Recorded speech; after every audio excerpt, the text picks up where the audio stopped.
بسم اللہ الرحمن الرحیم۔ السلام علیکم، کیسے ہیں آپ سب؟ امید ہے آپ سب ٹھیک ہوں گے۔ اللہ کریم آپ کو سلامت رکھے، شاد و آباد رہیں۔ ایک واقعہ ہے، آپ کی خدمت میں پیش کرتے ہیں، امید کرتے ہیں آپ کو اچھا لگے گا، ایک بار سن لیجئے گا۔ محترم سامعین، کسی شہر میں دو میاں بیوی رہتے تھے جو نہایت محتاج مگر دیندار اور دولت صبر و شکر کے تاجدار تھے۔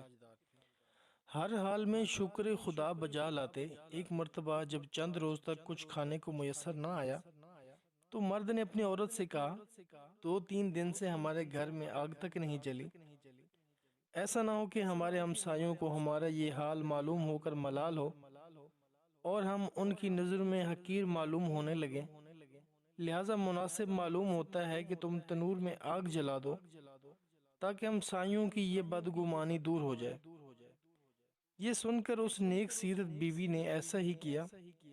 تنور سے دھواں اٹھتا دیکھ کر کوئی پڑوسن آگ لینے آئی۔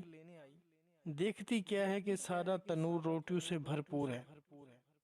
یہ دیکھ کر اس نے اس نیک سیرت بیوی سے کہا کہ تنور میں روٹی لگا کر ایسی بے خبر ہو گئی۔ دیکھ کر اس کے شوہر نے بتایا کہ اس میں حیرت اور تعجب کی کیا بات ہے، وہ قادر مطلق تو اس سے بھی زیادہ ہزاروں قدرتیں رکھتا ہے۔ پھر سب گھر والوں نے خوب شکم سیر ہو کر روٹیاں کھائیں اور خدا کا شکر ادا کیا۔ اب عورت نے قرینے سے پہچانا کہ میرا شوہر صاحب کرامت ہے اور یہ سب کچھ اس کی قوت ایمانی کا ظہور ہے۔ کہنے لگی، جناب باری میں کوئی ایسی دعا کروں کہ وہ ہم کو کوئی ایسی چیز عنایت فرما دے جس سے دنیا کی روز روز کے فکر دور ہو جائیں اور فارغ وقت میں ہم دن رات خدا تعالیٰ کی عبادت میں لگے رہیں۔ شوہر نے کہا، وہ ہمارے سب حال سے واقف ہے، جو اس کے نزدیک بہتر ہوتا ہے اپنے بندوں کے ساتھ وہی کرتا ہے، اس میں عرض و معروض کی کیا حاجت ہے۔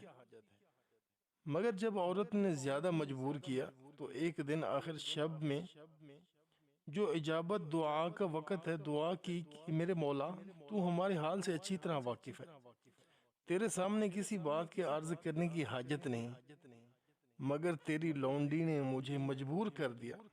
اگر تو چاہے تو اس کی امید پوری کر دے اور اس غلام کو اس کی کشاکشی سے نجات دے دے۔ چنانچہ اس کی دعا پر ایک طاق سے کوئی ہاتھ باہر نکلا جس میں ایسا روشن جوہر تھا جس سے تمام گھر روشن ہو گیا۔ پھر وہ ہاتھ غائب ہو کر طاق بند ہو گیا۔ یہ دیکھ کر شوہر نے بیوی کو جگایا کہ جلدی اٹھ، خدا نے تیرے دل کی مراد پوری کر دی۔ یہ سن کر وہ عورت جھنجھلاتی ہوئی بیدار ہوئی کہ مجھ کو کیوں جگایا؟ تو ایک لطیف خواب دیکھ رہی تھی کہ جنت ہر طرح سے سجی ہوئی ہے اور اس میں ایک نہایت عمدہ مکان زر و جواہر سے بنا ہوا اس قدر مزین اور روشن ہے جو آفتاب عالم کو تاب کو شرماتا ہے۔ اس کی رزق برق دیکھ کر میں کھوئی ہوئی تھی۔ جب کو کچھ ہوش آنے پر میں نے پوچھا، یہ عالی شان مکان کس خوش نصیب کو ملے گا؟ تو جواب ملا، تم دونوں میاں بیوی کے لیے ہے۔ یہ سن کر میری خوشی کی انتہا نہ رہی۔ پھر کیا دیکھتی ہوں کہ ایک روشن موتی اس مکان سے گم ہو گیا اور مکان بدنما اور بدزیبا معلوم ہونے لگا۔ میں نے پوچھا، یہ کیا ہوا؟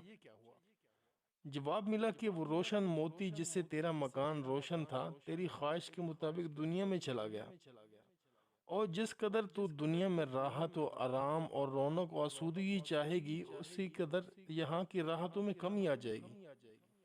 یہ سن کر میں بدحواس ہو گئی اور دنیا کی لذت و آرام سے بے نیاز میں اسی کشمکش میں تھی کہ تم نے مجھے جگا دیا۔ لہٰذا خدا باری تعالیٰ کی بارگاہ میں عرض کیجئے کہ یہ روشن موتی جہاں سے گم ہوا ہے پھر اپنے مقام میں چلا جائے، کیونکہ دنیا کی راحت بے ثبات پر باقی مکان تو